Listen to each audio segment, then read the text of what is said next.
Clones. We all got them. No. All right. So we're working on the clone today. We're doing the upper body. Shoulders, arm, elbow, forearm, and hand plate. Hand plate's a maybe. It's going to be pretty simple, pretty quick. Most of what we're going to be working on is the undergarments and the support. Because these things don't just stay on by themselves. You have to have strapping, all kinds of stuff going on. We should get right into that. So this is what we're working with.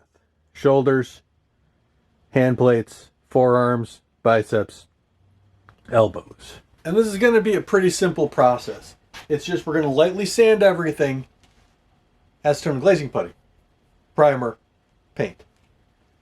But step one, everything gets a light sanding. And I know it's the least enjoyable part, but it is necessary. And I'm using PETG on all of these. These files, by the way, are Galactic Armory. They printed really well.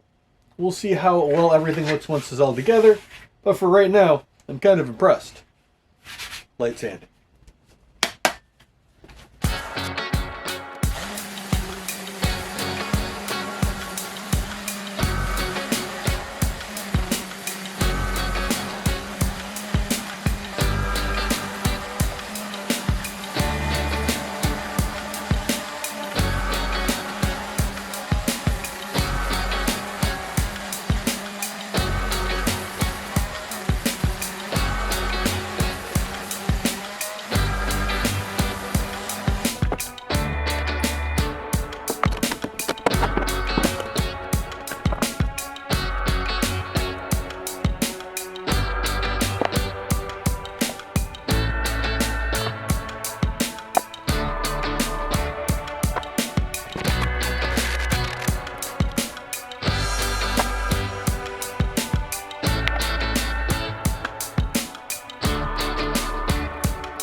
Been overnight. I'm going to lightly sand everything, hence the mask, and then put another coat on. While we're sanding, we're looking for a color change, right? I'm just using steel wool, by the way. There's no reason to go crazy about this. And I'm looking for anything that stays the same color. I know one of these has a deep line in it that needs to be repaired. And then the top here, where the layer lines are, where it steps, that's pretty noticeable. These are going to get about 2 coats each, 2 to 3 coats. I'm going to sand in between each, and yeah, pick back up after that.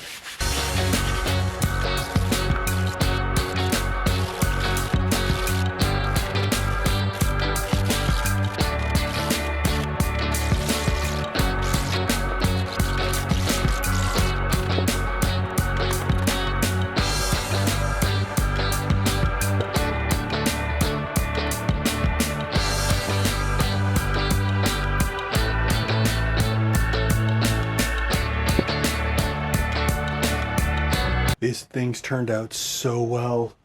Oh my goodness. Look at this. I don't even know if you can see how it's just been buffed with steel wool. The only part I have maybe an issue is the top here, but I think a little bit of filler primer will take care of that. And again, I'm only using 000 steel wool. There's no sandpaper. The initial sanding, of course, but there's no sandpaper after that point. And I think we may be ready for priming. So now I want to have a quick talk about primers. The point of a primer is to bond to the surface underneath it and to prepare to bond to whatever paint you're going to put onto it. That's its only point, right? And there's lots of weird primers out there. You have primer sealer, or sandable primer, or even self-etching primer. And this is what I want to talk about real quick. Self-etching primer is designed for metal. It etches into the metal to bond better. Does absolutely nothing for plastic, except add more chemicals into a mix that you really don't want to mess with. Primer sealer does exactly what the name says. They don't try to lie to us. They're very, very open on what this primer does. It seals the surface and then becomes a primer. This is fantastic for like MDF, not so much for plastic. Sandable primer goes on thick, fills spots. Sandable and filler are very similar, slightly different, but not enough that we need to worry about it. This is designed to go over things and be sanded smooth. This is what I prefer to use. Wasn't paying attention when I bought this one. The other one's when I use metal. So we're going to use sandable primer. We're going to try and prime everything. We may have to do a couple of coats because, you know, I don't have a good way to hang these just yet. But we're getting to that too. So this is going to move pretty quick. I'm going to give everything a light dusting.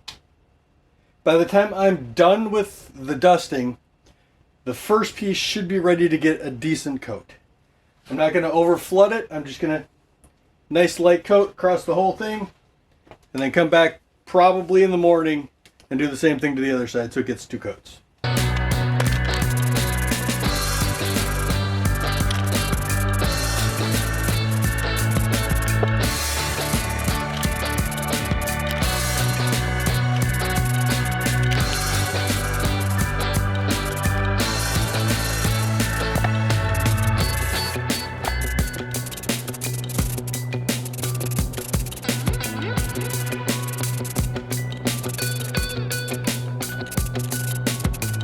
These look fantastic. I'm very happy with them. I think they're done, which means they're going to get steel wooled in another coat of primer. Just to be on the safe side, right? Because I think that will buff out any last imperfections these things have. Even the shoulder bells that I was kind of concerned with don't seem to have any visible layer lines on the top. So I am super happy with these. We're going to do another coat and then we'll talk about what happens next. Just to be completely honest, because, you know, I do value my honesty as a YouTuber. Honestly, as a maker, everybody makes mistakes. But this one here has an arc. There's a, because it was printed like this, there's a layer shift right there that needs to be fixed. So I'm just going to put a little bit of glazing putty there and let it cure. That's the point of the primer, for me at least, is to be able to see where all the problems actually are. Because when you're just putting down glazing putty, it's real easy to not see these. It's just a thin layer. Glazing putty takes about 4 hours to fully cure.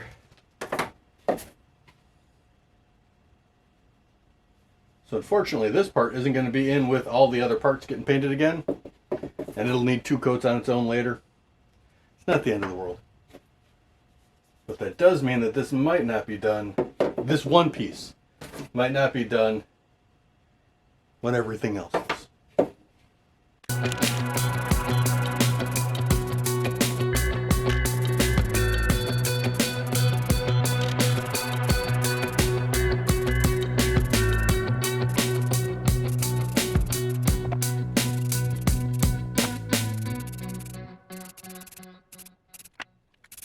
Thought I was done with the sewing machine. Guess not. I forgot about all the strapping we need to make. But since we're talking about strapping, let's talk about underlayers. I have just a standard balaclava. It's just like the one I put on the mannequin. Just a simple black long sleeve compression shirt and a simple black compression pants. This is what I want to talk about real quick.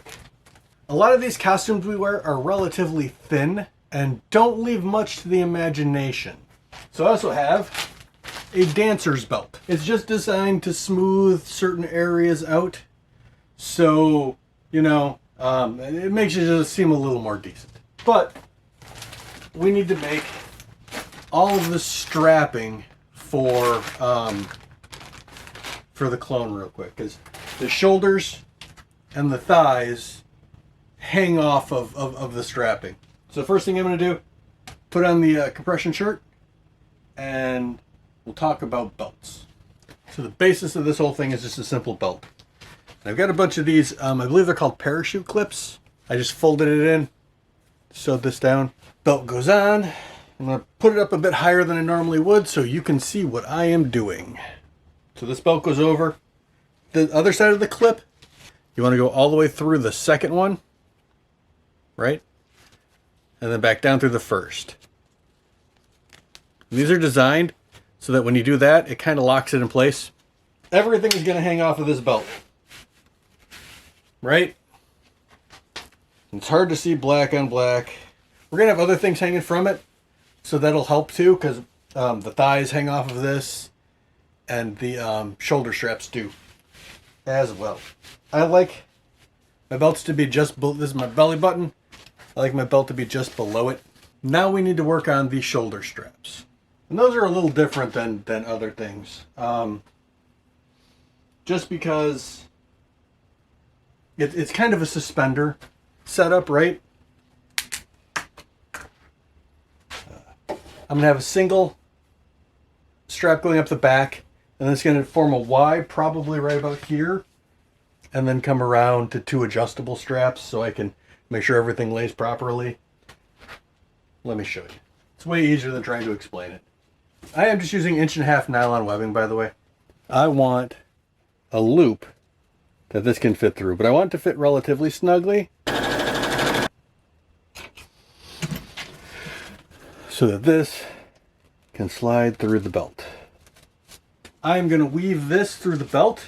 It's still fully on the roll here. I'm going to weave it through the belt, put it to where I think I want it, fold it over and cut it.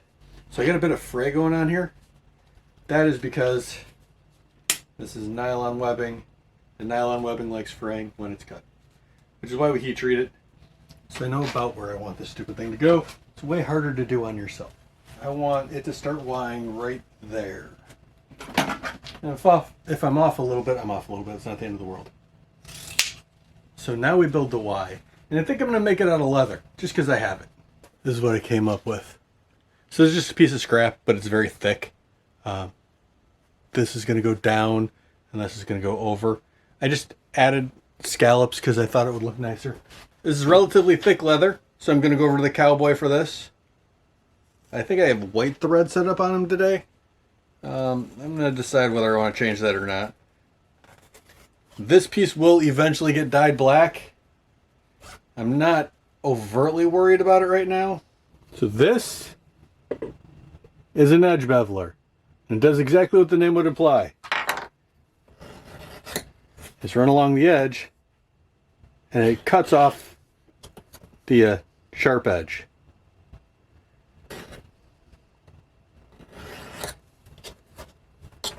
I'm only doing this to the top because the underside is going to have a strap attached to it. So it's not nearly as important. This is a burnishing tool. Took me a minute. You just run it back and forth, and it compresses all the fibers, and it looks just so much nicer. It just adds a slight bit of finish to the whole process. So this is absolutely unnecessary. This piece could just be another bit of the same canvas same nylon we've been using. But since we're doing leather, I've got a double-sided leather tape.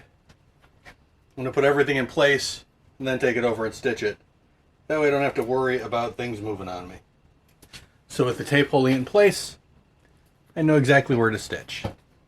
And I'm going to do that with the other 2, so all 3 are kind of sticking out at once. That way I can just sew individual pieces and not have to really worry about things shifting on me.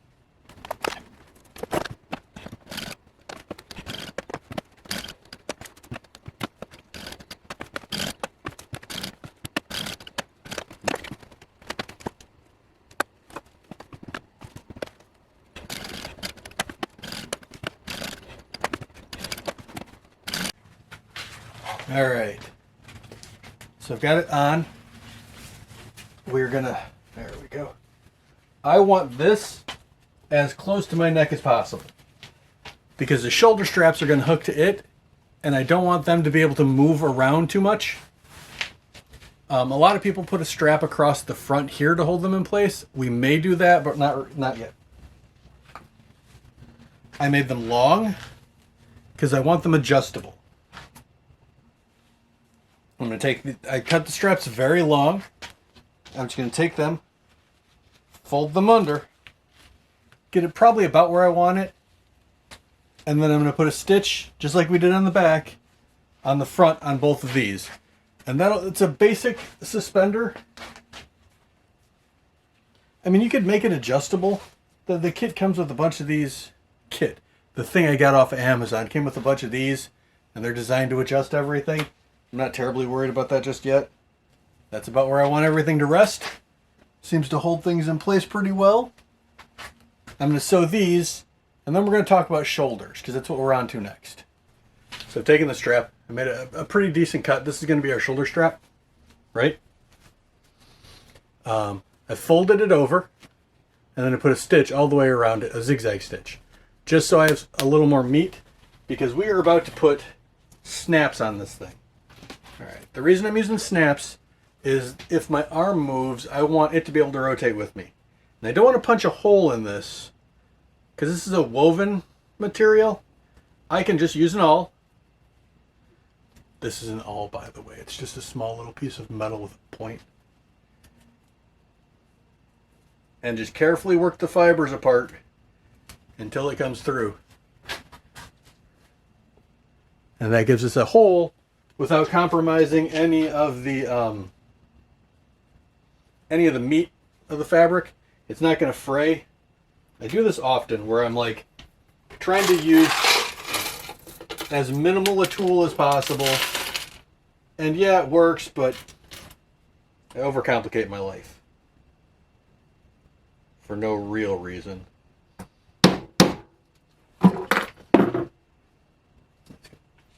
So, this is kind of important. It's a neat trick I picked up from my buddy Terry. Terry's no longer with us, so I like to shout him out every time I do it. The exact same backs, right? Because this is the part that's going to be touching my shoulder, and I don't want anything sharp or rough. But I used opposite other pieces, or inner pieces, so it can snap together, right? Seems a little weird at first, but that means that this one will only ever be able to go on this shoulder, and this one will only ever be able to go on this shoulder because the pieces just won't fit. It's a real easy way to make sure your left and your rights stay your left and your rights. Not bad. I got the straps. Oh. Jeez Louise. So this is flopping around a lot right now.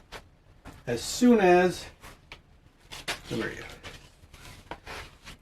the arm piece goes on and gets attached in place, that kind of locks the shoulder in place too. There we go. So that puts everything kind of just where it's supposed to be. How I got to here is actually quite simple. These snaps I'm using are relatively inexpensive. So rather than using the bottom, I just use two tops. Right? That's what the top looks like. So I just used two of these. I basically just burned through a set of snaps. Not the end of the world. But as long as it guarantees I keep everything nice and soft, and I don't have to worry about anything scratching. So to get to this point, I took Velcro. I know Velcro is not the best for costumes, but sometimes it is what it is. Kind of eyeballed where I wanted it to be. Center, usually. And down about an inch. Right? I lined this up where I wanted it. I put the shoulder belt about where I wanted it. And then just felt for where the Velcro started. And that is where I put the other side of the Velcro. Nice thing about Velcro is it is adjustable. So if I'm a little off, it's not the end of the world. And then I took it over the cowboy and I sewed this part down onto the strap So I never have to worry about that coming off. The reason I use Cowboy for that is it cares a little less about the glue on the back of this. You normally have to clean your needle and do all kinds of weird stuff. And that gave us this. I'm not putting the Velcro on the arms yet because I want them painted first. Which is where we're at now. Everything gets painted white. And I am using flat protective enamel. Flat. That's super important, right? The reason I'm using flat is because a gloss enamel has a gloss over it. It stops things from sticking to it, like other paints. I try to use flat everything and then put a gloss coat on top of it when I'm done. I don't want all of these paints to react to each other. And the best way to make sure that doesn't happen is to use the safest, easiest forms of paint. I use flat everything.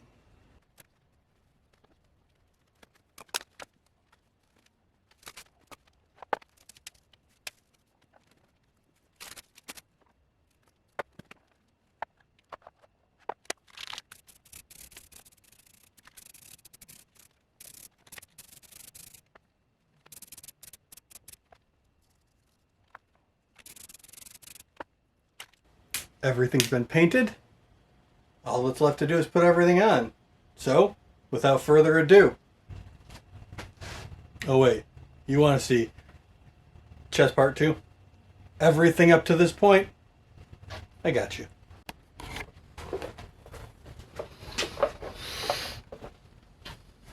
It's not bad. I kind of like it. I have to do a little bit. I need to adjust it so the shoulder straps are up just a bit higher. Put a little foam down there. That should completely solve the problem. Everything needs to be slightly adjusted here and there just to fit. It's not bad.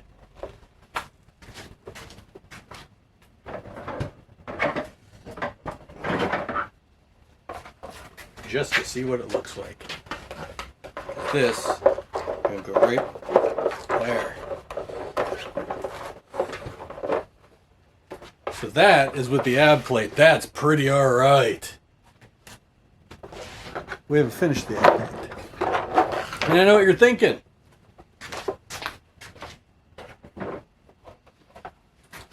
Where are your elbow and forearm pieces? I just ran out of time. I guess is the honest truth of it all. I just ran out of time, so they'll have to wait till next week. This is pretty alright. You want to see the rest of this? Real easy way to stick around. And I know everybody says like and subscribe, right? But it really does. The more subscribers a channel has, generally, the more the algorithm is willing to push it forward.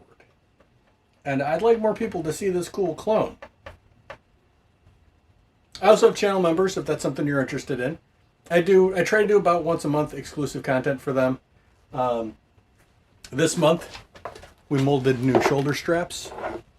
That did not work at all. If you'd like to become a member and join the conversation in there, I'd be more than willing to have you. Either way, thanks for making it to the end. I do really appreciate that. And we'll see you next time.